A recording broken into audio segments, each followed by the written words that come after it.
podcast. I'm Zena. And I'm Danny. And today we are continuing on the last episode, which was all about your rants. Yeah. We got loads in. So this is a part number 2. Yeah. Part number 2? Part 2. Part 2. I've had half a bottle of red wine, right? Yeah. And I'm well able for a whole bottle of wine. And I'm not drunk. No. But I'm drunk today. But Danny just informed me I am on my period. Yeah. And apparently you get drunk easier on your period. You do. I've You never noticed that. No, never. Yeah, I've obviously never drank wine on my period before. You drink wine every day, so I'm sure you have. Probably. I don't know why it's different today. I don't know why. Like, I'm not drunk in my head, but I'm just like falling into things and walking into things and stuff. Did you just miss us? Because we missed you. We did. We missed you a lot. It's only been a week. I know. Well, it's been 2 weeks since we recorded. Yeah, but it's only been a week that we've missed a pod. Yeah. Do you know what I mean? Yeah, I know, but yeah.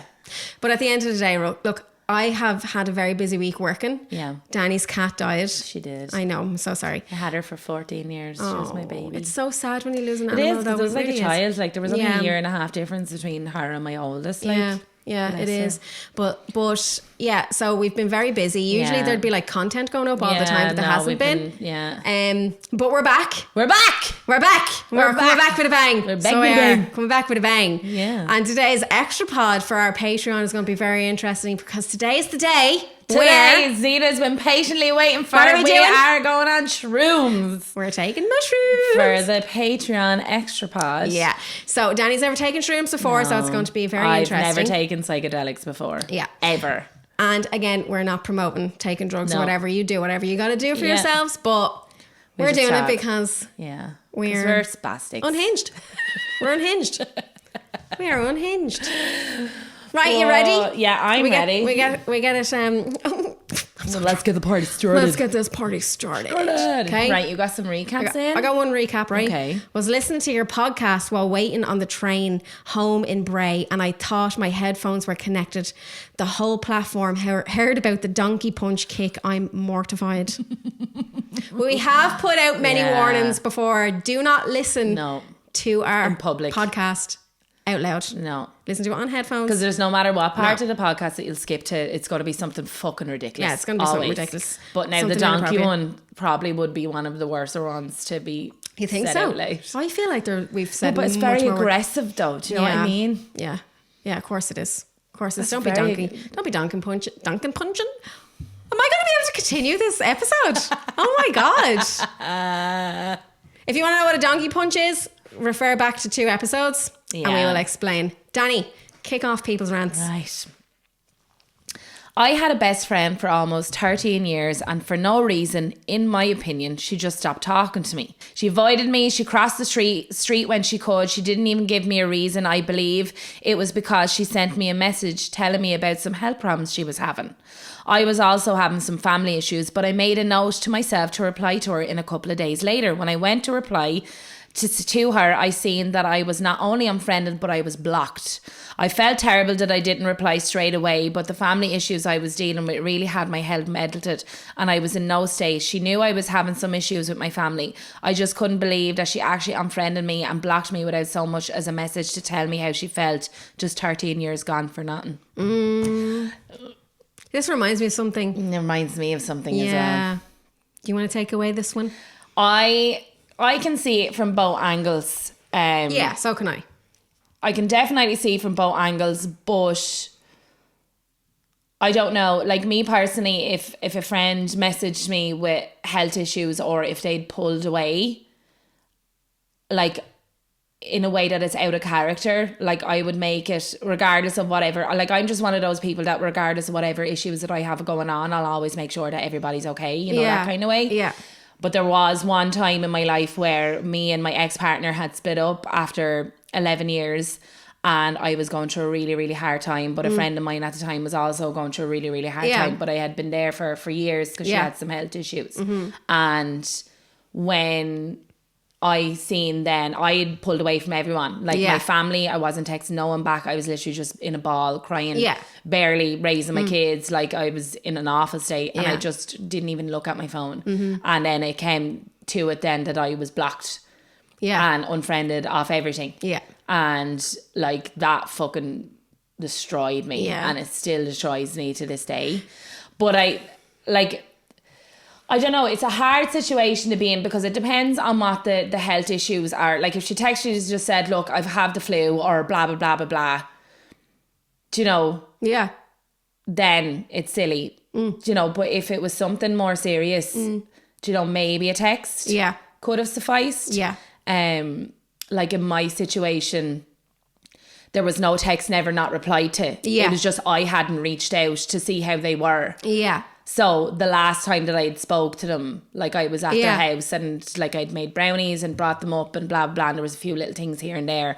I don't really tell anybody any of my issues anyway. So when something happens to me, my coping mechanism is to just pull away from everybody. Yeah. But these particular people knew that. Yeah. So then like there was no kind of climbing back from that. And that was like 15 years of a friendship. Yeah. Do you know what I mean? Yeah.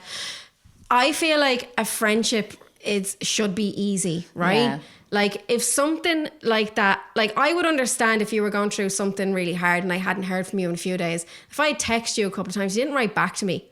How fucking childish is it for me to turn around and block you from everything? Yeah. And be like, oh my God, this person, without expressing it. People, like, right? Can I just say something, right?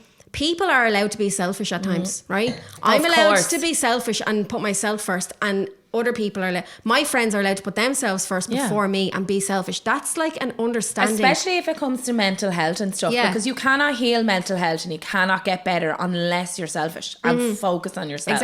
Exactly. This whole fucking blocking shit, that's all just immature, fucking childish bullshit. Yeah. Like, do you know what I'm saying? Yeah.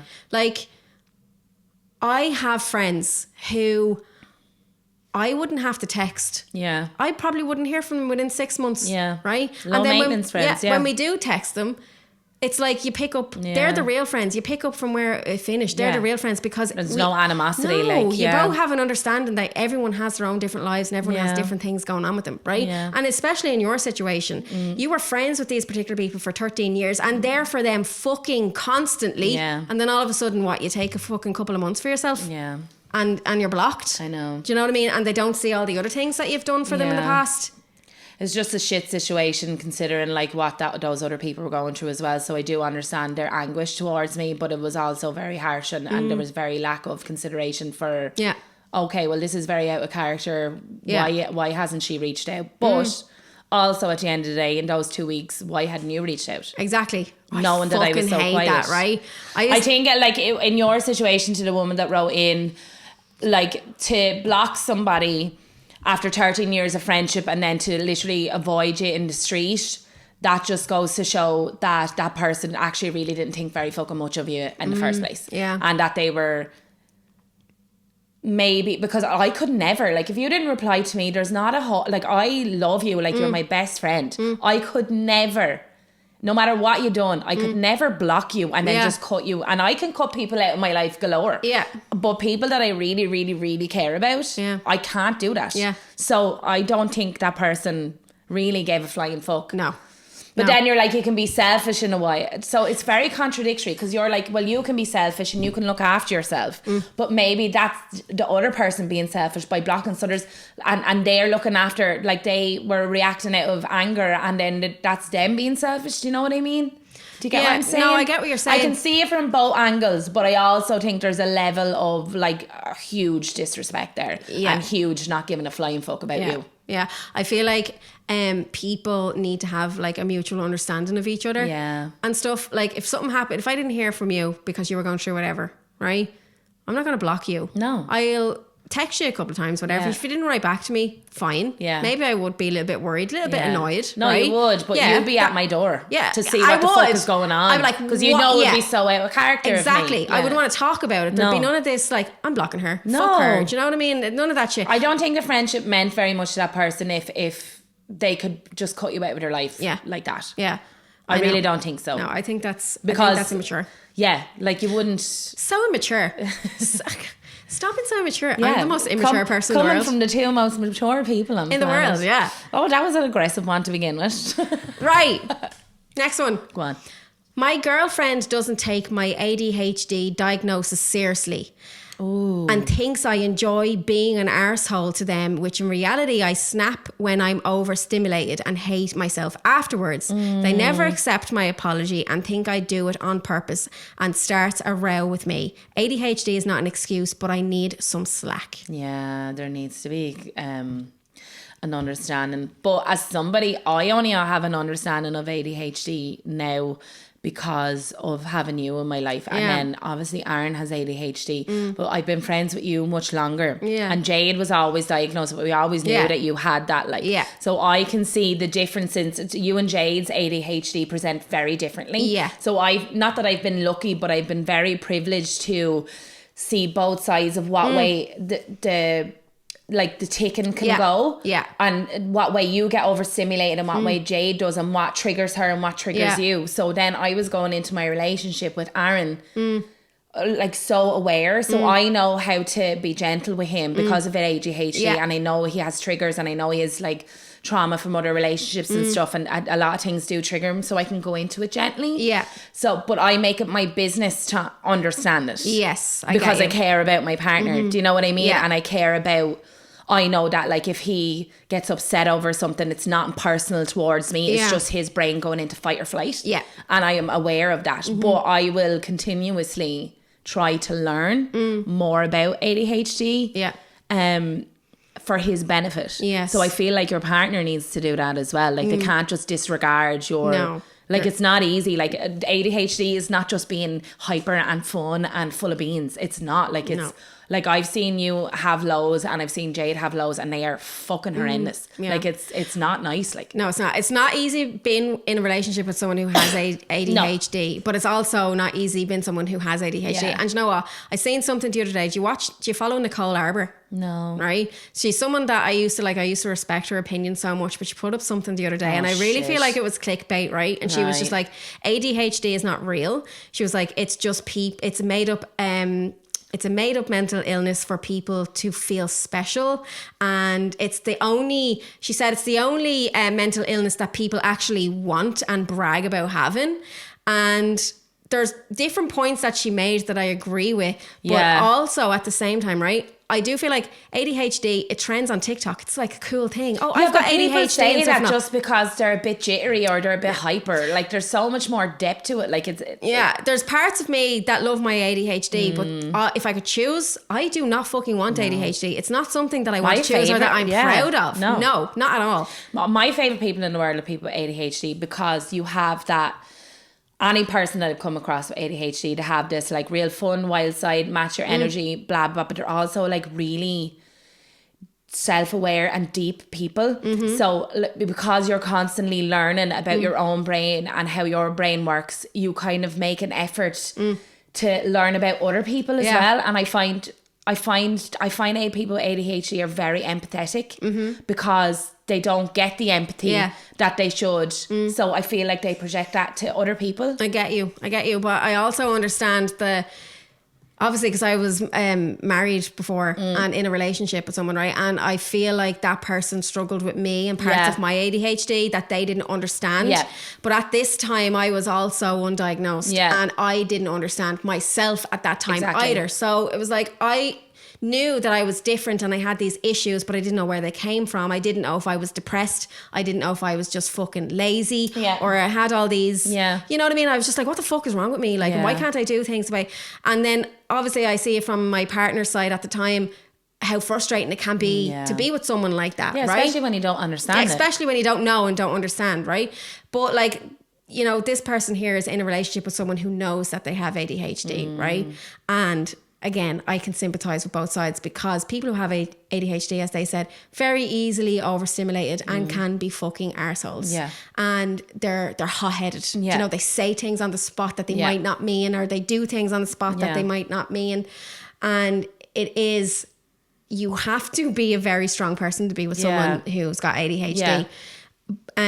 But it's also, if you love someone with ADHD and you respect them and you like, you try to understand them in a way, that person with ADHD is going to fucking love you in a It'll be way the you've most love- never been loved before. I have never been loved in my whole life. Now, Yeah. don't get me wrong, any of my other relationships have been very loving. Yeah. But I have never felt more loved and more appreciated and more like worthy of love Yes. than what I do now. Yeah. Because he makes it known how much he loves me. And like, because I'm so gentle with him and understanding that it makes him be more himself around me, and I like, he's fucking. It's because like people with ADHD, they have never felt understood. So when they do feel understood, it's like, oh my god, I love this person, and I got to fucking love this person in a way that they've never felt so special before, right? So it's intense when you love someone with ADHD, but right? I love intensity. Yeah. But also at the same time, right? Even though you have ADHD, it is no excuse to be a fucking dickhead and an asshole. No. Right? Like, no excuse whatsoever. You're aware that you can get overstimulated very easily. So before you get to that dickhead stage, you already know you're there. So you need to know to walk away or to calm yourself down. It's no excuse to be an asshole. No. Do you know what I mean? So like I think a lot of it is to do with context. Like, it depends on what level of arsehole you're being. Like, if you're being a verbally abusive and all to your partner, it's gonna push them away from understanding the ADHD, because they'll be like, well, there's no way people with ADHD can just be so verbally abusive and stuff like that, right? Yeah. But the fact that that person doesn't understand it, I think it makes that other person more on edge. Yeah. And which triggers them even more to make them be even more of a fucking arsehole. And then the more of an arsehole they are, the more the partner's like, you're being a fucking dick. It's nothing to do with you. So it's like a vicious fucking cycle. It is a vicious cycle. Yeah. Can you imagine being in a relationship with two people who have ADHD? I couldn't think of anything worse. Me and Jade. So when me and Jade love each other, we fucking love each other, yeah, right? But when you hate each other, there's some hatred there. Oh my god, it's fucking... it's carnage. Like anyone on the outside would look at me and Jade and go, that's fucking toxic, right? But it's not toxic. No. It's our ADHD battling against each other. But it's taken a while, but we have learned... You've regulated it now. And we've learned how to deal with each other. Do you know what I mean? So, and and it's that understanding and talking through things. So I have like outbursts with Jade. Two of you are very different with your ADHD. Yeah, and Jade has had outbursts with me. She'd say things she doesn't mean, I'd say things. But then I would like fight back with her, which would escalate everything. Yous are fueling each other, like. Yeah, so whereas now it's kind of like, look, we know when someone's overstimulated, Jade might say something.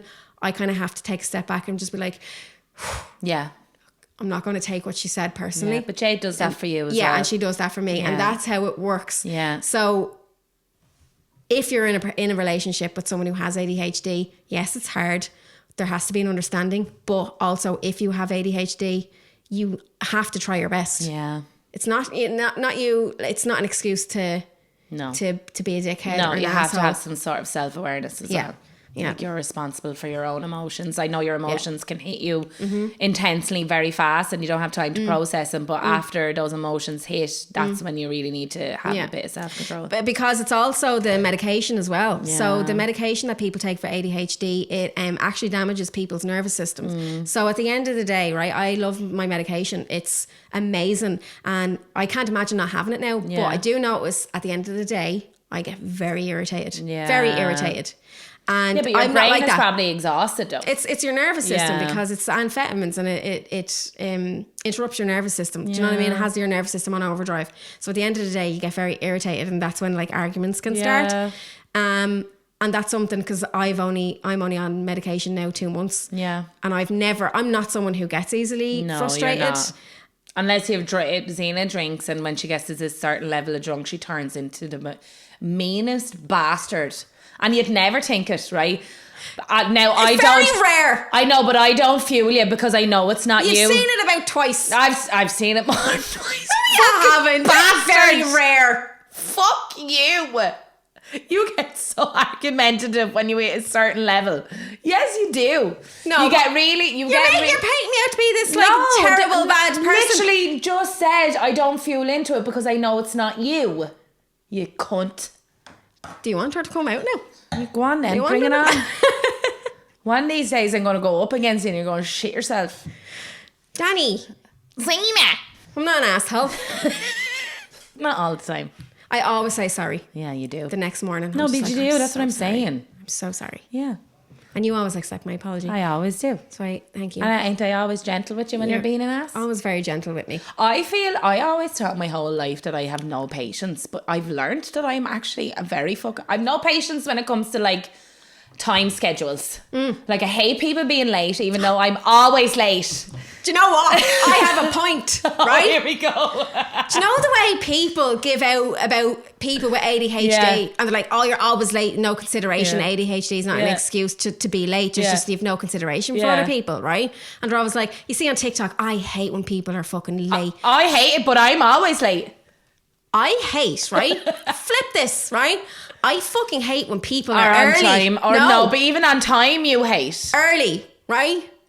I think that's the most disrespectful thing anyone could ever do, right?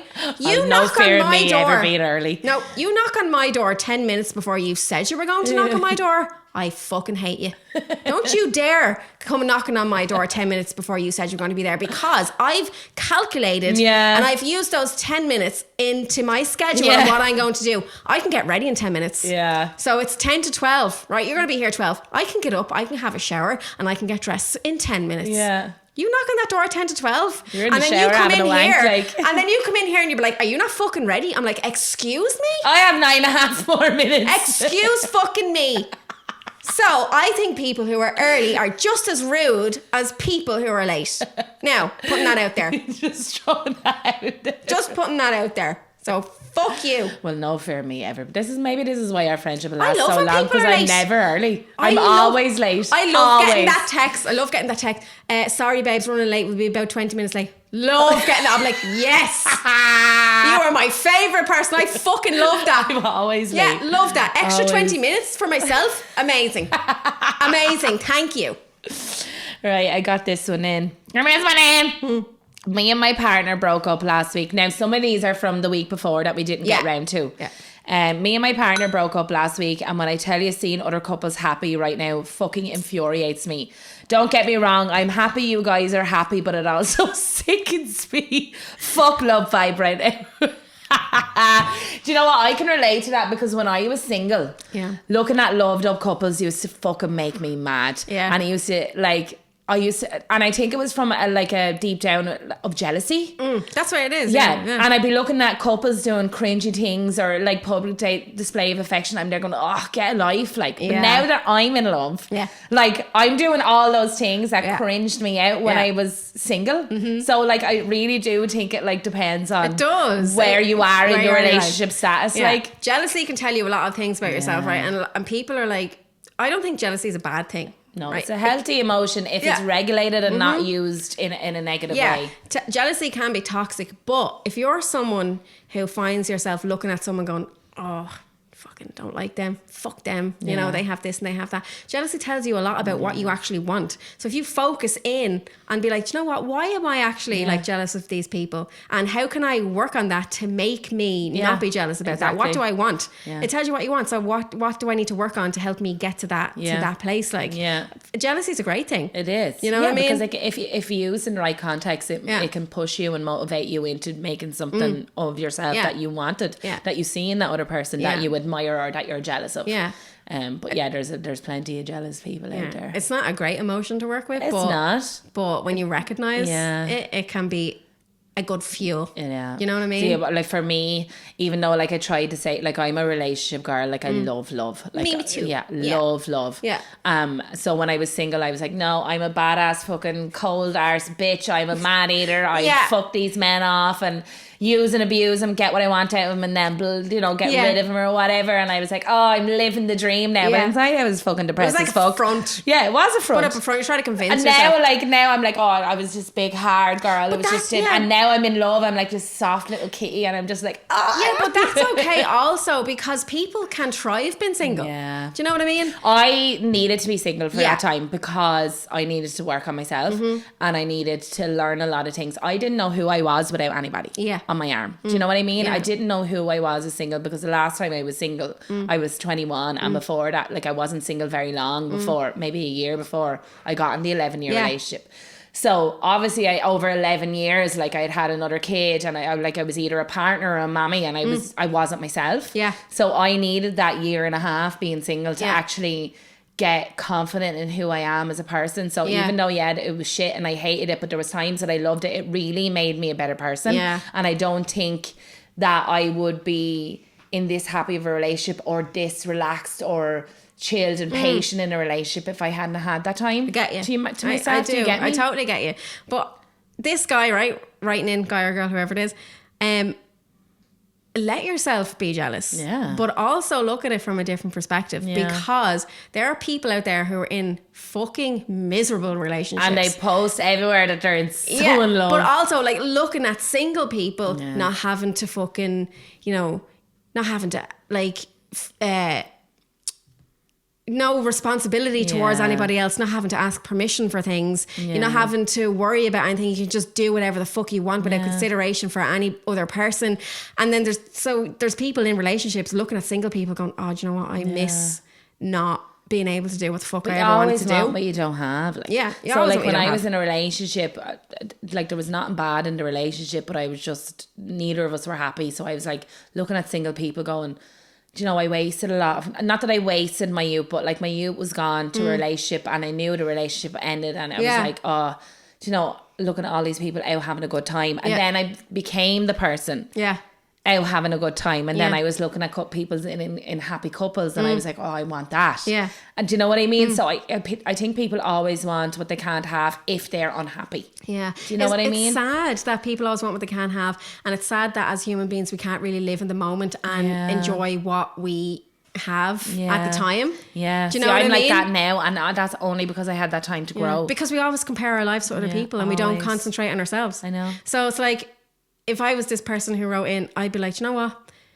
Okay, everyone else is happy and in love and in relationships. I'm happy for them, but I'm going to go out and I'm going to live my best fucking life now, knowing that in the future I am going to be in a relationship. Yeah, yeah. So this could be the last time in your entire life that you're single. Exactly. So fucking go out on a mad one and enjoy yourself while you are single. Yeah. And feel sorry for the people in relationships at the moment because you're going to go out and have the best time of your fucking life. Yeah, you're going to have so much fun. And like when the fun starts to wear off and it doesn't become fun anymore, that's when you know that you're ready to open yourself up to maybe seeing another person or whatever. Do you know what you do? If you want to try and get over this jealousy that you have, right, write out a list of things that people in relationships can't do. Yeah. Right? Write out a list of things that people in relationships can't do, and then on the opposite side, write out the things that you can do because you're not in a relationship. And then go and fucking do all those things. Yeah. And what can't you do in a relationship though? You can't go out and just fuck whoever you want. Oh, that's fair. That's probably the only thing. You can't go out and meet a stranger on the day. Yeah. You can't just turn around and go, do you know what? I'm going on holidays tomorrow. I'm going to book a flight over here. I get you. Do you know what I mean? Do you know what? I'm going to drive across the other side of Ireland and I'm going to camp out on the beach over the weekend. Yeah. No, I have a girlfriend. I have to ask her, can I go? No, she won't let me because, she's paranoid now that I'm going camping with another girl. Or she won't let me because she doesn't want to be alone here. Yeah, I have fucking bills to pay and responsibilities to do. You don't have to be considerate of other people. You don't have to be considerate. Just consider yourself. Exactly. Dude, all right, okay. Zena. That was very passionate. I'm like a therapist today. Aren't I? A little bit. Yeah. Right, go on. My go, is it? Yeah. My husband says I just need to tell or remind him when something needs doing. Why do I need to remind him?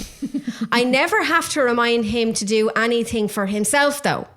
And when I do ask him about his share of messages or chores, he either doesn't do it at all or grumbles the whole time. I'm fed up. That's very common. It's very...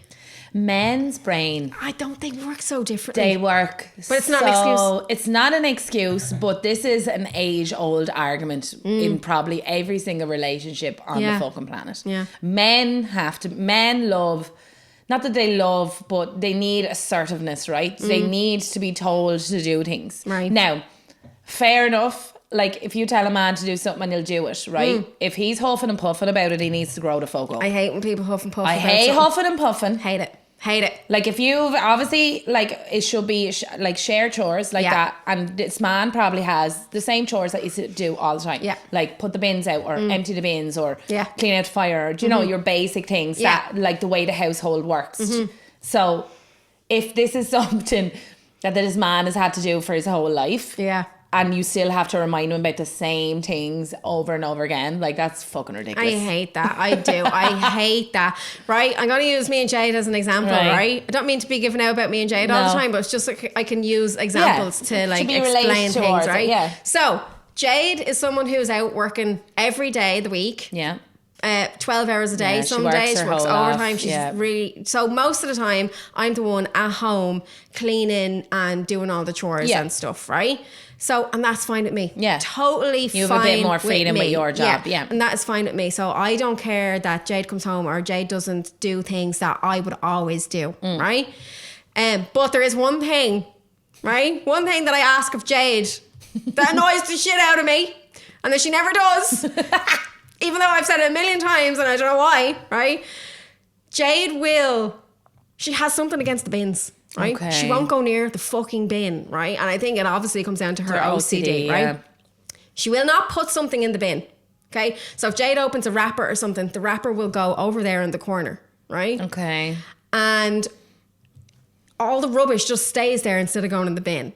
Right? When the bin is literally here, right? So she won't go in the bin. And I've said it to Jade loads of times. So I'm like, Jade. So actually, this isn't gender specific. No, it's not gender specific. So I'm just like, Jade, please. I was like, I hate when you leave rubbish on the counter. Please just put it in the bin. Yeah. Even though she puts it in a nice little pile in the corner. Yeah. Every time I walk by it, it's probably like, actually less effort for her to put it in the bin for her to be playing fucking Jenga with the rubbish on the counter. It's like what I feel is, right, every time I walk by it, I'm like, I'm expected to pick that up and put it in the bin. It's like I'm expected to take her rubbish and put it in the bin or bring it outside. Yeah, she's not putting it there to put it in the bin later. I've said it to Jade loads of times and she's just like, I hate opening the bin when it's full, right? And I'm like, if the bin is full, empty it. Bring the bin and put it outside and put in a fresh bag. If the bin is full, you see the bin is full, then fucking empty it. I hate that I am the person who has to empty the bin all the time. And sometimes, yes, this is toxic. Sometimes I will leave the bin there and I will let that bin overflow just to see if Jade will empty the bin. She won't. She doesn't. No. She doesn't. It's like that pile of socks. Do you remember? The pile of socks. Do you want to know? There was a pile of socks on. They have the two of their MacBook or their fucking whatever computer, Apple computers there on the counter. Yeah, we have a desk there. They have a desk there with both of their work equipment on it for like music and stuff and Zena's for work and all. And there was this pile of white socks there, right? And Zena was like, see them socks? She was like, they've been there a week now. She said, I'm letting them build up to see how long it'll take Jade to take them, to put them away. They were Jade socks, right? Next week, Mum should record the pod. The socks were still there. I said, Zena, are they still there? She was like, yeah. The following week I came up, socks were still there. The following week again, the socks were still, they were there a month. And then Zena ended up just fucking putting them away. Yeah. So yes, it's not gender specific. No, it's actually, I apologise for assuming that. At the same time, right? At the same time, there is things that I do that Jade can't fucking stand as well. Do you know what I mean? Like, I can't think. It's the same in any relation. Can't think of anything right now. I know I'm perfect and stuff, but I'm sure Jade would be able to tell you there's things about me that she hates. But I get that when you have to fucking keep telling someone, it's getting repetitive, like it's annoying. Yeah, and when you tell them once and it's like, and then it just keeps happening, it's like, do you not fucking respect like what I've just said? Like, do you not respect me? Well, it's both of your homes, though. Yeah. So both of you should be making an effort. Like, I think that's, again, not to be gender specific, but as women, now maybe not with Jade, but Jade is very good at like pulling things out and then putting them back in. Jade is good at her things and I'm good at my things. Exactly, right? Yeah. But women are natural born homemakers, right? So these things that we want done straight away, like if the bin needs to be taken out or whatever, we want them done when they need to be taken out. Whereas I find men, in my own personal opinion, are happy to leave things build up until they're told to do it. Now, But they will probably, without being told, probably will get it to eventually, but it's driving the other person soft looking at it, and then they're getting fucking madder and madder and madder looking at it. Yeah. Men will do things in their own time, whereas women want, when something needs to be done, they want it done yesterday. Yeah. And I'm like that.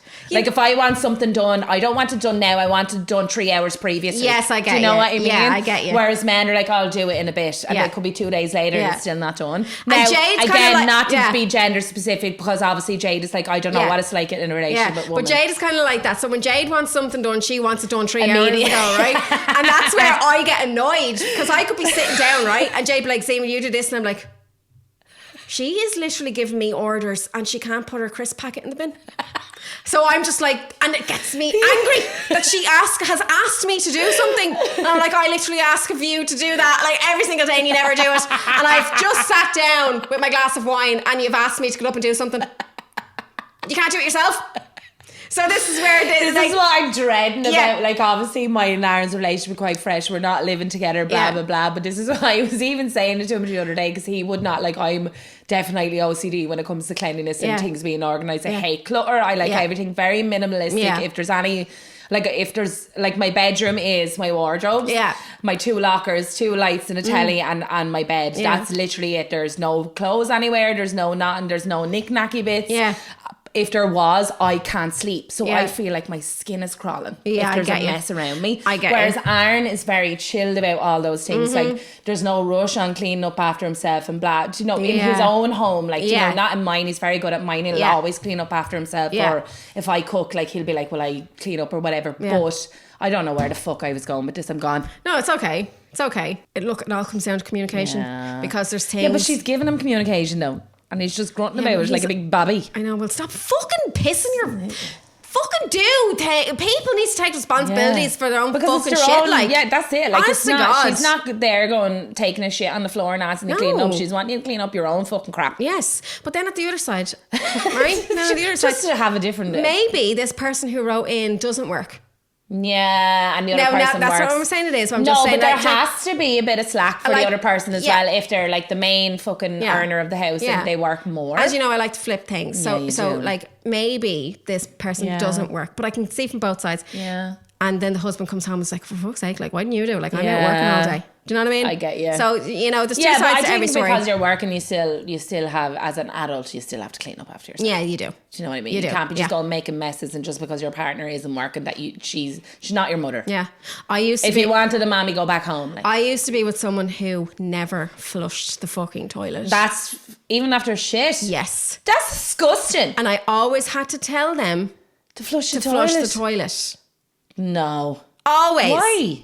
Because it was like, I don't fucking know. I've never met someone who never fucking flushed the toilet before in my whole life. But this particular person never flushed the toilet. I'd always walk in to be big shit staring up at me, like, and I'm like, that's disgusting. And I would have to flush the toilet. And every time I flushed their shit down the toilet, like the fucking shit particles. No, the like resent built up inside me. That turned my stomach. Every time. That turned me off them. Every time. Like, I wouldn't mind a piss. Like, I won't flush the toilet during the middle of the night because my son... Now, if I took a shit, I'd flush it. Yeah. But nobody's taking a shit in the middle of the night. No, this person. But, I wouldn't flush the toilet if I went for a pee in the middle of the night because I have an ensuite. That's understandable. Yeah. But this, as a reoccurring thing, no. No. Flush the fucking toilet, like, Jesus. Dirty bastard. Nothing annoys me more than when a man talks up his sex game all the way up beforehand and you get there and it's the driest thing ever. Like, my nan's hip can move faster scooting in her chair than some men's game. Don't talk it up without coming through. Now, I can see, men do talk up their game. It's just what men do. Mm-hmm. But women do it as well. Yeah. And also, sex with someone for the first time, 9 times out of 10, never good. It's never good. No. So if they're talking up their game previously to one night stand, or you're having a date and you're just going to go home and it's just a bit of fun, it has to be a reoccurring thing for both of you to really, learn. And to learn. Yeah, you have to learn about each other. Every single person likes different things. Yeah. Any person that I've been with, the sex at the start, it was never bad. No. But it was never mind blown. But you also know, do you know when you care about something real? And you know when you care about something, yeah. and you're like you go to have sex with someone for the first time, but you really care about it, and you're so excited about it, that can put a pressure on to make it kind of a bit awkward and not comfortable. A lot of men suffer with performance anxiety and all as well. I have noticed, like, especially when, do you know when you're dirty talking, like there's women do the same, like they say things that they're going to do to you and they don't do it. Yeah. But men are the exact same. But I think a lot of it is the anxiety of a new partner, kind of where you're both kind of thrown into the deep end. You're just kind of like, okay, so we're just going to do normal sex, and normal sex is not really the best. No. You need to have a few little kinky shit. No, you have to. Yeah. It takes a while to get to know someone, but then like the more times you're intimate with someone, the better it gets. But it's like me and Aaron. I hate to keep bringing them up. Oh, you never do. You never talk about them. But like we were friends. We were sneaky links for like a year before we actually like wanted to start dating each other, right? And the sex was never bad. Yeah. But the sex wasn't mind-blown sex. Yeah.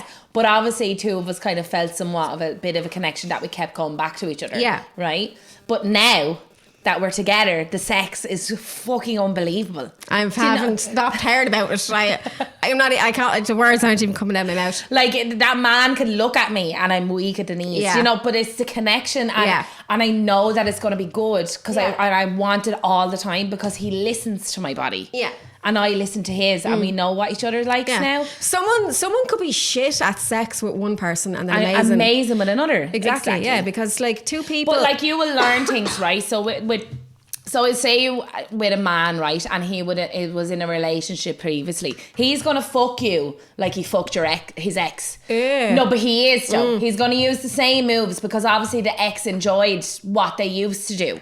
Right, so if you're having sex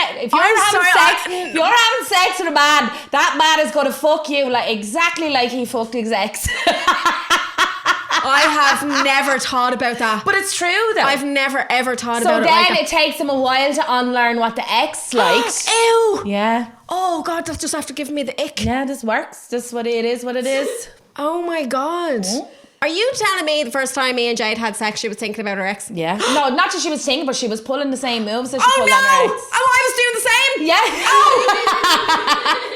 It's a fact. Oh, no. Oh, no, I don't like that. Why'd you put that in my head?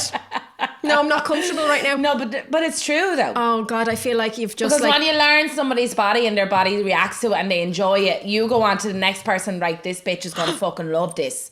But she's not gonna, because she's different. I feel like you've just raped me. I didn't give you consent. I do. I feel like you haven't Have given... you got snot there? Or is it sweat? Yeah. It's probably juice. Fake juice. I can't believe you did that either. Thank you. You love me. Clearly. I wouldn't even do that to my own children. No, but seriously, like, I feel like you've just raped my brain. Yeah. And like, I didn't give you consent. No, but it makes sense though, doesn't it? It makes sense. Makes me very uncomfortable. Right, go on. What's coming up? Okay, this is a long one, right? Okay, let's go. Okay. So a year ago, my now ex-fiance and myself had our future planned. IVF clinics and the law. The last summer we had a hens and a stag's. Hers was 3 weeks before mine, and we went to Portugal for a weekend. Anyway, one of the girls on the hen party was gay, and she turned out to become my ex's new bestie. Okay. She would get out. This is obviously a man writing in. Yeah. She would get out of the bed in the middle of the night to call this girl and take very long baths. Oh. Yeah, the very long baths. Yeah, that's a red flag. Starts fighting with me over small shit. Anyway, 3 weeks later, I went on my stag. And she turned her phone off for the entire weekend. I was worried about her at first, but then my mind went thinking, what if she's with someone? Never thought it would be with a woman though. But when I arrived home, the entire house was super clean and there was flowers and candles and rose petals in the bin. I questioned her and she said that I was going crazy and I should consider getting some mental help. Oh, you gaslighting bastard. Get some mental help. You fucking cunt. Right? She tried to make me believe I was imagining all this. Anyway, she decided to leave me and started a new relationship with the girl she met on her hen. Point of this was karma came back and kicked her in the ass because my best friend just told me my ex's new girlfriend is currently cheating on her with someone else who is also in a straight relationship. Why do some gay people do this? Wreck relationships and then move on. Part of me is laughing, but I also feel bad for my ex. What should I do? You lose them how you found them. You lose them how you found them. Yeah. Also, I don't believe in that either, though. That could be argumented. That could be argued. Yeah, but obviously this girl has a thing for preying on straight relationships and trying to turn straight women into... And there is women out there like gay that. women out there who do love to and they get off, and then when they get them, they move on to the next target because they see it as like a challenge. Yeah. And it's like a vendetta against men. Yeah. I'm going to take your wife, I'm going to take your partner because I can. Type thing. And there is a lot thing. of lesbians out there that do have like a power issue when it comes to men. And I feel like it's a very narcissistic... Not a lot of lesbians, I don't mean that, but there is a selective lesbians. Oh, but the same with men though. Like without the label. Yeah, do you know men what I are mean? always like, you're only gay because you haven't been fucked right by a man. there are women out there, and I feel like it's a very narcissistic thing to do. And I feel like there's gay women out there who look at the challenge of taking straight women away from their male partners because it's like a power thing. Yeah. You know, it's fuck you, men. Yeah. But in reality, it's very... It's disgusting. It's disgusting. It's a narcissistic thing to do as a challenge. And because I find a lot of women, especially if you're in a straight relationship, right? Not that there's a lot of there's not a lot of women that would go and cheat with a woman, but there's a lot of women in straight relationship questions what it's like to be with a woman. Yeah. And so some never take it further and just wondering, but some they have that niggling kind of thing going. Yeah. And especially if you're getting the attention. They're kind of very easier to persuade. Yeah, and especially if you're getting women can persuade women. Women are pricks. Because women know what women want. Exactly. And women are able to give women attention in a way that men never can't really. There's an understanding of the female, the way the mind works. So, like we said earlier, male's mind, and that's a scientific thing. Yeah. That's not me just bullshitting. Our brains work completely different. So when women get attention, easier to coerce. Yeah, when women get this attention of lesbians, they're like, what is this? Yeah. Like, oh my God, I've never felt seen. Yeah, I've never felt so seen. These are giving me butterflies. Like my husband doesn't talk to me like this. Yeah. And it's very easy to be persuaded. It's very easy to be lured into a false sense of security. Yeah. Now, look, that's not painting lesbians. No, not at all. Just like straight relationships, gay men, gay women. They all like. There's always a small minority of each group that are fucking dicks. Dicks, right? Yeah, exactly. You just explained that perfectly. But as you said, you find them as you get them, or not at all. You lose them how you found them. Now that's not always, but if this is a reoccurring thing, then obviously that woman is preying on straight women. Yeah, but look at it as this, like, it's not a loss. She took herself out of your life because if it was that easy to remove herself from you, imagine being like you were on your stag. On your stag, and she was there. She did you a fucking favour. She did you a favour. You didn't actually go through and get fucking married to this person. Can you imagine getting married to this person and then her being this type of person and 10 years down the line she fucks off with someone else? Yeah.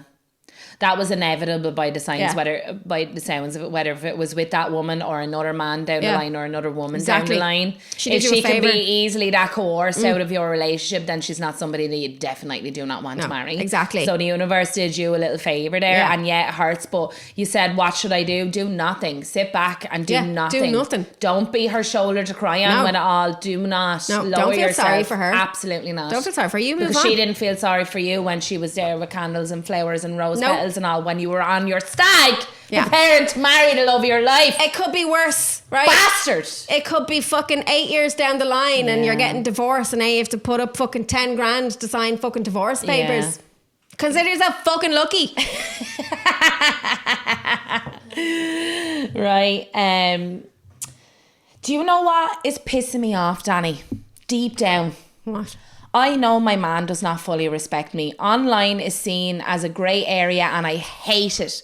Secretly likes work, girlfriends, and many more red flags. I've settled for this. I regret not having tough conversations of setting boundaries in the beginning. I feel like a lot of people make that mistake. Yes. And I've made that mistake in the past. Me too. I haven't in this relationship. Like, I'm very self-aware on setting boundaries, and so is he. And he's getting more comfortable in setting his own boundaries, and I respect his and he respect mine. But this is a very new thing to me. I can do it in friendships, and I never really did it in relationships. I'm very good at setting boundaries when it comes to like work life and like friendships and stuff. But when it came to relationships, I wasn't very good. I was more kind of just be quiet for the peace sake. Yeah, and because you don't want to offend the other person on your boundaries. Yeah, exactly. I've been like that as well. I've been like that, kind of just putting up with things for... And then you see the fear of being difficult. Exactly. Yeah. You don't want to be. Nobody wants to be classed as difficult. No one wants to be difficult. No, nobody. But then you're making things difficult for yourself. Like, you're doing a disservice to yourself then, rather than to other people. You're doing like that's what that sound on TikTok. It was like, I was told to keep the peace. But when I really think about, I was told to be quiet to keep the peace. But when I really think about it, whose peace was I keeping? Yeah, because it's not your own. No, it's you're keeping people's. everybody's peace. Like. So. Yeah, no, that sounds like. But that's annoying if he doesn't respect you and if he's online coming off as this great kind of fucking person. Yeah, get rid of him. If you feel disrespected or you feel like your partner don't respect you, that's not a basis of a good relationship. It already sounds like from that. Like, do you want to be with that person? Because that message doesn't sound like you do. No. So get rid. Yeah, do you know what I mean? I feel like a lot of people stay in relationships longer than they want to. I seen something on TikTok that was really good. That was very good, right? Someone said, if you question a relationship that you're in, ask yourself this one thing. Why you question it? No. Would you want your daughter to be in the relationship with the person that you're in with now? Yeah. If the answer is no, then why the fuck are you still there? Exactly. I feel like as human beings we do, because we like, people are like, oh, I miss the old love, and I miss like how long, and people used to stay together till death did them part and blah blah. Number one, most of them women were getting hammered. And they were miserable. Number two, the men were fucking off riding Tom, Dick and Harry. Now, there were probably women doing it as well. Women were not respected. No. Do you know what I mean? God, so, no. like, you look back on, like, all these pictures of people going off to war and they're, like, holding hands and they're smooching and all. That's fake as fuck. That is fake as fuck. That's the olden age. It is, because the men were riding each other while they were at war. Fact. Do you know what I mean? They were dropping soaps left, right, and centre in the shower. So I hate when people compare old-fashioned love to it. It's because, not the same. Like, if I look at my nanny and like the relationship she had with my granddad and all, like, it was so abusive. Yes. Like, but not even. But that was the norm. It was the norm. Yeah, I was the same, because my nanny and granddad, right? My granddad would come home from work. Now, my granddad was a good person. I'm not saying he was a good person, but it just was the way the times were. Norm, yeah. So they would be sitting down for dinner. Same with women popping out 10 babies back then. They'd be sitting down for dinner, and my granddad would go like this. Where's the salt? And my nanny just get up and go get her the salt, and she put salt in his dinner, and then he'd continue. Like, that's the way things were back then. Yeah. And, you know, people stayed in relationships because a lot of people back then believed in religion. Yeah. And you were going to go to hell. You're going to go to hell if you got divorced. So they left it. Exactly. And that's what people say to me, even like after being in that long relationship. They're like, oh, would you have not have made it work, blah, blah, after that length of time is such a waste of time. And I'm there going, that wasn't a waste of my time. Yeah. It was not a waste of my time. That relationship was great for a majority of it.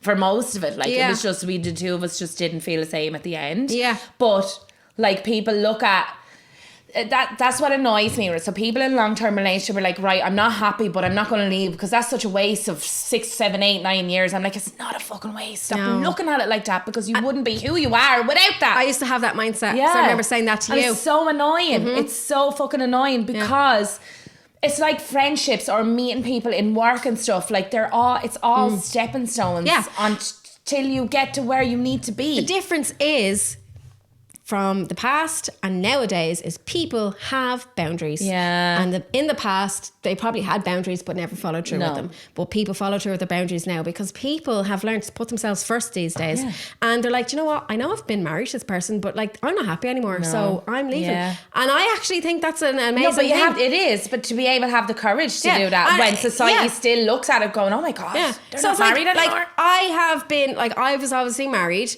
my wife obviously made this decision. I'm not happy with this person anymore. Yeah. I don't want this. Yeah. I wouldn't want her to stay with me if she wasn't happy. No, because it would have got to the point where the two of you would have ended up extremely miserable. Yeah. Do you know what I mean? So yeah, And you're staying there for the sake of showing face or blah blah blah blah blah. But you are both driving yourself into a depressive episode, and nobody's happy. Yeah. No. Like, why bother? No. Like, obviously, it was hurtful and stuff at the time. But looking back on it, I was like, do you know what? But you wouldn't have or be where you are now without that. You know what? I'm actually going to say something. It's actually a brave thing. Yeah, it is. To do, to be able to leave someone that you genuinely care about, but maybe you're not in love with them anymore. But to be able to put yourself first and say, you know what, this isn't what I fucking want. Because I don't think I would have been able to do that. Because I feel like I'm someone who've always put my own feelings last. I've always been that. And it's like, looking back now, like... But I did that for a very long time in my relationship as well. But it got to the point where I was actually getting very mentally unwell, and I got to a breaking point. But the both of us have, because when I brought it up to, you know, look, we need to end this now. Yeah. He was very much on the same page. So we probably let it go on longer than it should have, because it took us both very long time to rebuild ourselves and get happy again. Yeah. Because we let it go too far. Yeah. So that would be my advice. If you're feeling unhappy in a relationship, don't let it get too far, because the ripple effect after of trying to build yourself back up is really fucking hard, and it's not for the weak. Yeah. So just... And even though you think you're doing it for the other person, you're not. You're doing a disservice to them and to you. Yeah, exactly. Right. My boyfriend, who was a recovering drug addict, is currently clean. The most disgusting and disturbing thing that love has drove me to do is the following. I walked into our bathroom and noticed a snot-like liquid on the back of the toilet. At the time, I was already thinking he was secretly using... so this raised every single suspicion I've ever had. Obviously, I had to dip my finger in the liquid. Not only smell it, but taste it. You dirty bastard. I can confirm it was snot. You fucking dirty bastard. And I've never confronted him about it. It's mad what love drives you to do. No, why would you read that out? You know my feeling on snot. I'm actually going to be sick. Rooting for an addict to get clean is not for the weak. No. Right, so just No, can we not recap on this, please? You dirty bastard. No, but she was doing it because she had to. Yeah, but let's not bring up what actually happened. So we'll talk about the situation, but not what she done, because no. Okay, being with someone who's a recovering addict obviously is not fucking easy. No. Well, I've never been in that situation, but I can imagine it's horrendous. Being an addict is not fucking easy either. But that's what love does, drive you to do crazy things, and paranoia does drive you to do crazy things as well. My mouth is watering like I'm going to vomit. Do you want to move past this? I'm so sorry. We should really delve into this, but I really cannot.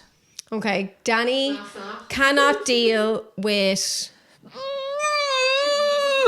Danny cannot deal with snot, so we're going to have to move past this. I'm so sorry. Right, so we'll... I'd have been okay if she hadn't said that she fucking dipped her finger in it and tasted it.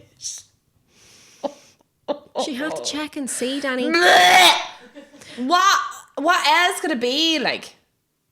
I don't know. I don't understand drugs. So what looks like a snot? I don't know, because when I was reading this, I was like, what drug looks like green snot? I don't know. I wouldn't taste something that looked like green snot. No, I just assume it was snot. But people who don't take drugs don't know what drugs look like. No. Do you know what I mean? Yeah. So I was like, obviously she's seen something on the back of the toilet and she was like, what the fuck is that? Is my partner taking drugs again? Yeah. And you know what? You know what I mean? Yeah. Ooh. Yeah, I want to taste that. Yeah, don't be funny. Anyway, right, okay, I'll go on to my next one, right? Go on. I lived with my granddad just over a year ago. Ooh, is he sexy? He's no good when it comes to technology, so he asked me to help him pay a bill. Oh God, what did she find on the phone? I accidentally clicked the wrong thing and I went pop up on the screen. And what popped up on the screen was Pornhub. Oh. I'm still traumatized to this day. My granddad is in his late 70s, by the way. So, yeah, I'd love to know, when do men stop wanking? Oh, they don't. I don't think they do. So what this person's saying, she picked her granddad's phone up and there was Pornhub on her granddad's phone. Bless him. Oh God. Yeah, men don't stop wanking. Like there's people who are Yeah, in but nursing homes and yeah. nurses who will say they'll walk in on men in their 80s still fucking wanking. Yeah. Like, do you know what I mean? I don't think men lose their libido the way women do. Yeah. Do you know what I'm See, saying? menopause really ruins women's libido, to be fair.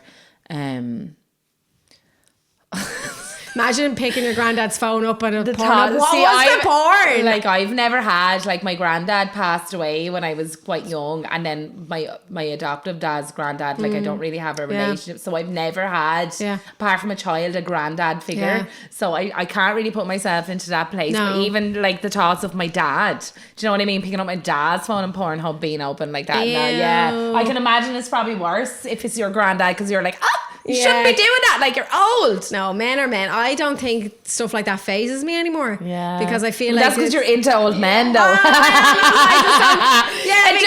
It doesn't faze me, but it might turn me on. My Pornhub pops up and it's your granddad that I'm watching. Yeah. Zena have a tear running down her leg watching it. Yeah. Ew, a tear. Smash. No.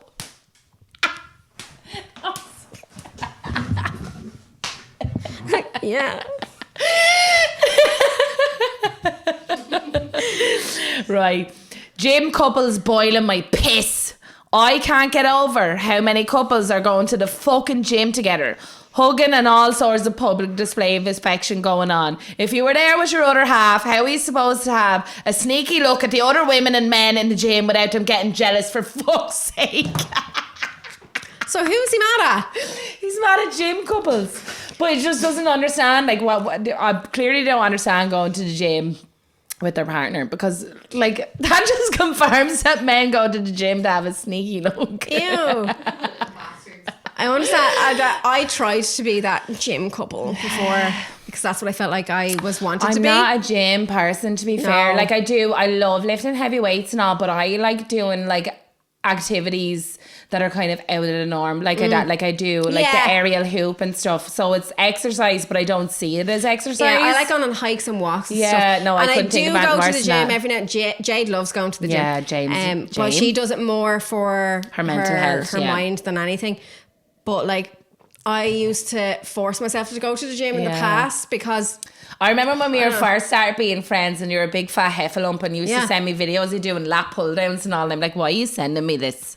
Because I was trying to be this person that I was supposed to be. I was like, this ain't you. No, it wasn't that me. What is happening? No, it wasn't me. Do you remember you? Look at me now! Remember you went on a hike actually, and you said, I didn't think your ex-wife at the time sent me, or it was you or her, sent me a video of you nearly tumbling down the hill with your little stick after going. I had to take off my clothes because I was sweating. So you had like your fucking sports bra on. I had two waterfalls coming out like under my tits. If you think her tits are big now, you should have seen how big they were when she was chubbier. Yeah. Like, and that's not me being mean. Both of us were it's fucking facts. fat heifers when It's we were facts. not so long ago. Yeah. And then we got depressed, and then we got sexy. Yeah, I don't know how I didn't die going up that. I can't remember if it was you or her that sent me the video. I think it might have been you, because like I would have been really good friends with the two of them at the time. But I swear that video is just imprinted in my mind. It took me 3 hours to climb this hike in fucking Spain in 38 degrees. Right? I got up to the top. It was the worst. It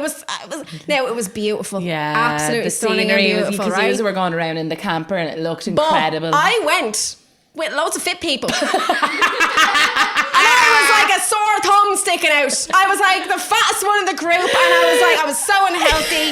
All I wanted to do was be in the pub having a pint, and no, I was up trekking these fucking mountains in 38 degrees in fucking... I had to take off my clothes. My tits were sweating. My face was But red. it was the way she was coming down this hill. I was falling. Like, but she, you know, when you're kind of coming down your hill, you're kind of like I was slumping fat. down. So she no, we need to... I was like falling but walking at the same time. We need to rue out that video because you were kind of slat, but your tits were so big they were really hitting you in the face. Yeah. I was falling and walking at the same time. Like it was like a walk but fall at the same time. That video was just etched in my mind because I just remember looking at it about a million times, pissing myself, and you had this big happy head on you, but you were fucking like a tomato. You were that red. I wasn't happy. No. Wasn't happy. The only thing that got me down off that mountain was the pint I was imagining in the pub that was at the end of the fucking mountain. Like, so funny. Yeah, no, You were chalk and cheese, to be fair. You really were. Like, I don't understand.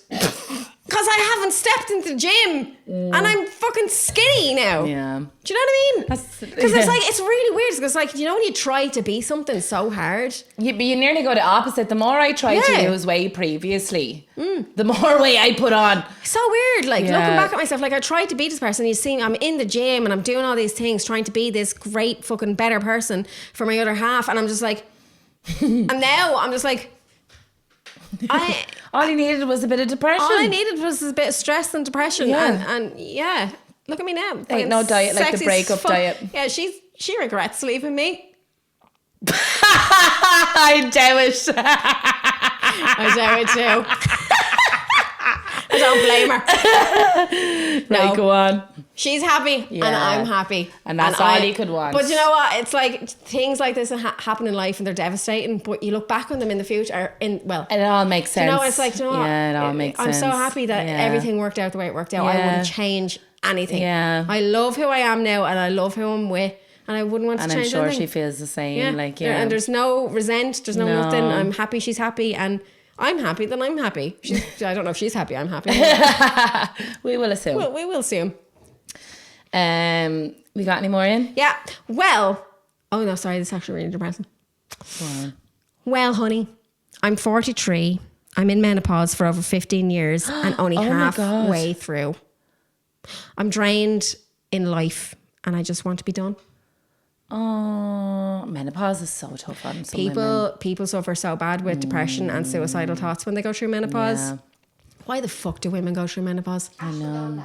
Yeah. Seriously. Women get the fucking they do. That but in my opinion, life. we're definitely the superior of the sexes. You reckon? In my opinion. You think we're superior? I think so. You think so? In different ways. Okay. I think women are superior.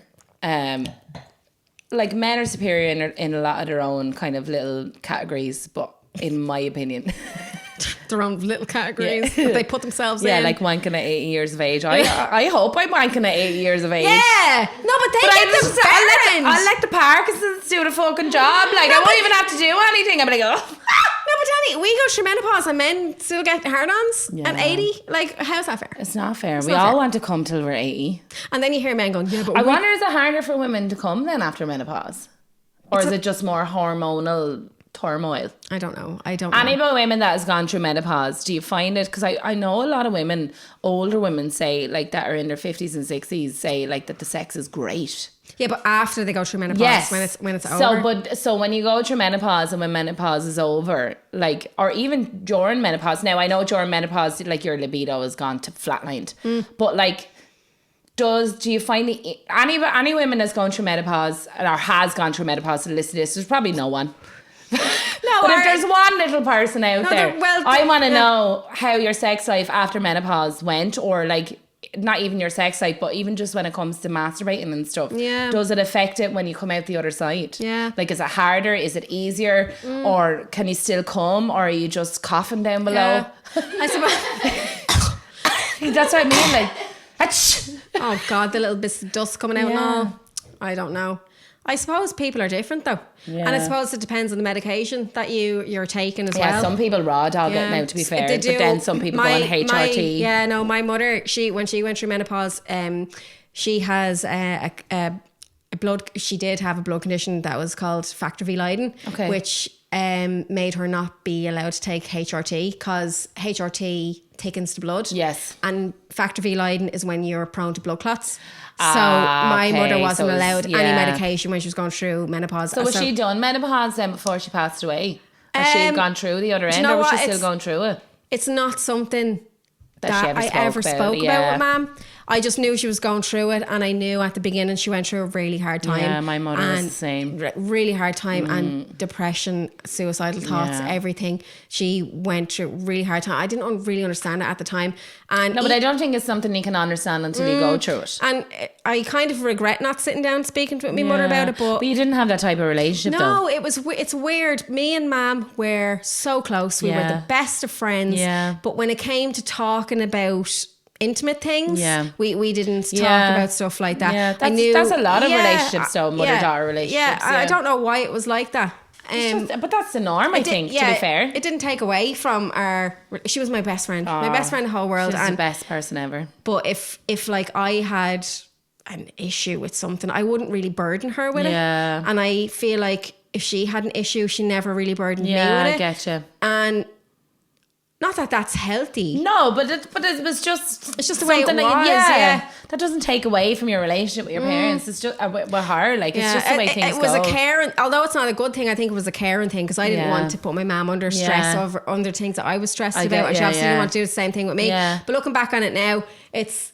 the perspective, like now that my mum's gone, I wish I had talked to her a lot more about things. But if it wasn't that, you would have found something else that you wish you could have talked to her about more. Do you know what I mean? I think that's quite normal. And it's definitely not something that I'd be like, oh, I wish I had that. Yeah. That is quite normal. Yeah. Do you know what I mean? Especially because you two were older. Do you know what I mean? Maybe like mine and Lexi's relationship growing up will be completely different, but that's because we're growing up in a different generation. Yeah. In that generation. Closer in age and stuff. And we're closer in age, but that generation I think is quite normal. So I would never ever think like that ever.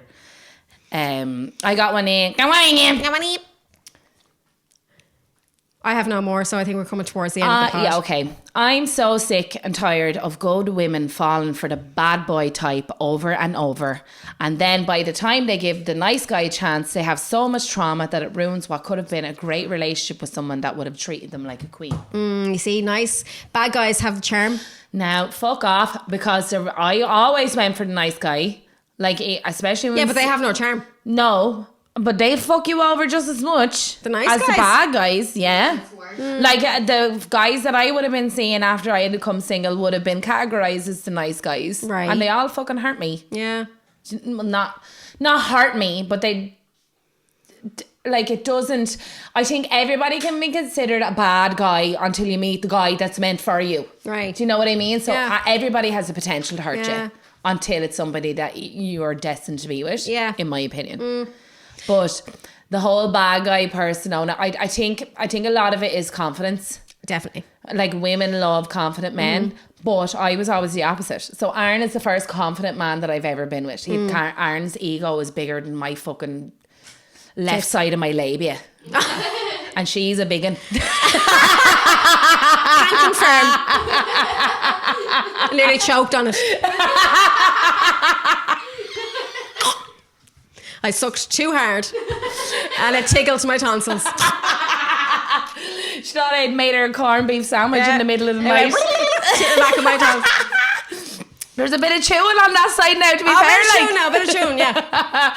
I've lost it. Aaron and his ego. Oh, yeah. So Aaron's the first guy that has it. So I always used to go for like the quiet guy. That was always my type, was the nerdy, quiet, shy guy. Yeah.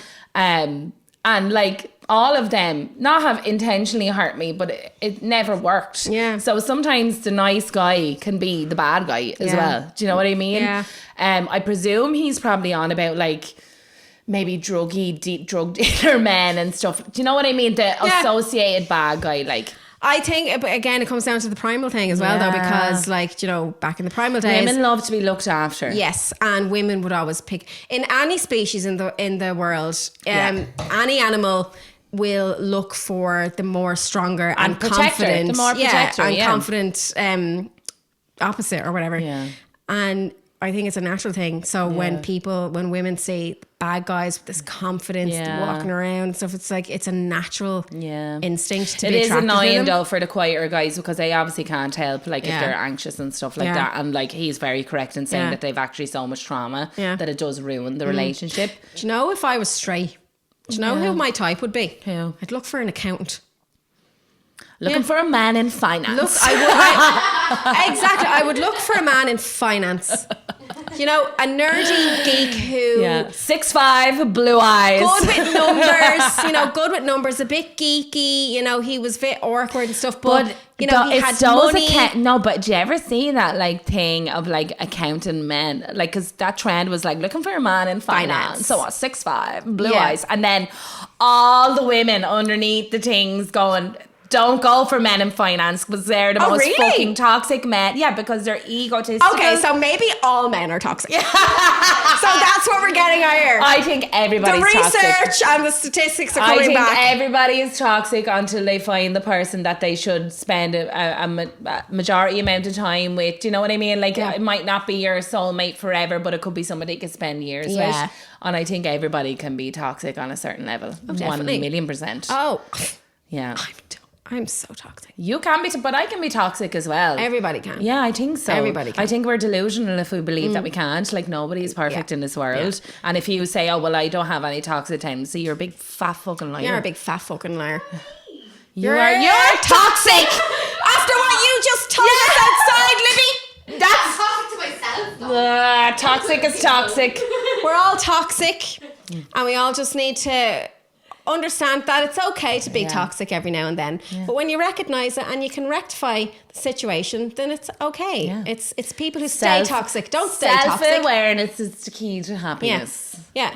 Don't stay toxic, stay woke. And on that note, stay woke. Stay woke. Stay woke. Stay woke. I just read like to stay woke. I was like this. We're such millennials. We are such millennials. It's actually stay woke. Stay woke. Stay woke.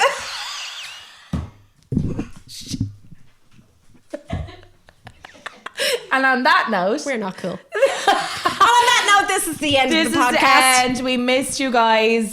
This was great fun. We hope you enjoyed. Leave us 5 stars and a review because it helps other people to find us. Yes. And if you want to watch me and Zena absolutely high as fuck on shrooms, then sign up to our Patreon because it will be posted soon. We are just about to drop the fucking chocolates now ourselves and give ourselves an hour for it to hit. Please pray for me. And if you never see me again, I've died. You won't die. You won't die. I'm so scared. You'll be fine. You'll be fine. Yeah, it's the best thing in the world. Okay. But no, don't do shrooms. We're not advocating drugs. Don't do them. No, we're just mad for money, and this is what's going to make us money. If you subscribe to our Patreon. Subscribe to our Patreon so we can buy more drugs. Yeah. So we can feed her. Yeah, what's the best now? I'll end up getting fucking addicted or something to shroom. Can you get an addiction to them? Because you never hear there's about. There's no addictive properties to hallucinogenics. Oh. None whatsoever. In fact, as I said to you earlier, it's the only drug that actually wants you to take a break in between taking them. Yeah. Because you build a tolerance to them. So you can't just keep taking them. You'll take shrooms and you have to wait like a month before you can take them again before they'll even work for you. Oh. So it's like shrooms are natural. They're natural. So what about those people that microdose then on shrooms? Microdosing, there's a lot of... Yeah, but like surely it'd stop working after a while if your body tolerance builds up. Everyone is different. But see, because I've seen amazing effects, especially for neurodivergent people with microdosing and how they've had an amazing experience with it. I plan to microdose in the future. Yeah. In the very close future. And I'm going to see how it is. But see, it's not legal, so there's not enough research. Yeah. But ain't they doing works on it though to try and make it legal? Like, hasn't it been proposed by researchers of like the benefits of it? Like, we're not taking these, like, I'm not here taking fucking acid trips. There's so many benefits of it. I caught that fly in my hand. Are you like a superhero right now? And he's still there. Eat it. I dare you. I dare you to eat it. I'm going to fucking eat a fly. Please. I dare you. Don't do it, Zena. I dare you. 3. Don't. I dare. How much money? I'll show you my left labia. No, I've already eaten it. Oh, no, I killed him. Good. You fucking murderous bastard. I hope you have a bad trip now on shrooms. You may eat him to say sorry. She didn't. Anyway, we need to go. We need to go. Like I said, 5 stars review. Go on to our Instagram. Please. We hit 10k on Instagram. We have 10.2 now. Yeah. Share our things. No, share. Do you know what's really big help for us right now is if you just share our podcast to your story. That would be the biggest help because that's what's driving engagement now for Instagram. Not even commenting or liking anymore. But it's do sharing. it all if you want to. Yeah, do it all. If you're sound, do it all. Yeah. We will notice you. We might pick you out randomly and send you a prize. Okay? Oh my God, I'm such a master manipulator. Look, and you're there with your thumbs like that, look. Good night and goodbye.